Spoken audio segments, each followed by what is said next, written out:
सहमखीन बानी हो पूरा लीन बानी हो हम का मॉडल के भगतीन बानी हो।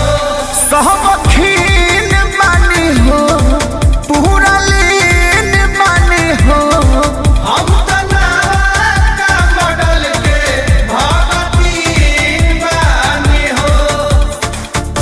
आरती उतार ब्याजू बाहर के दियारिया लेके थारिया कन्ना चप ओढ़ी के चुनरिया लेके थारिया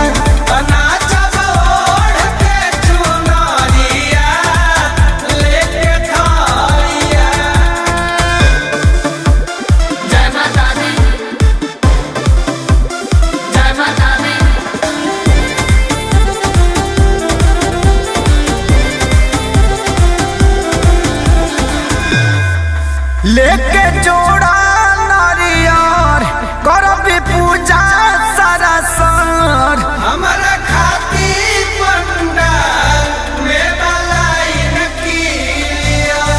लेके जोड़ा नारियर करब पूजा सारा सर हमारा खाती पंडाल में लाइन किया।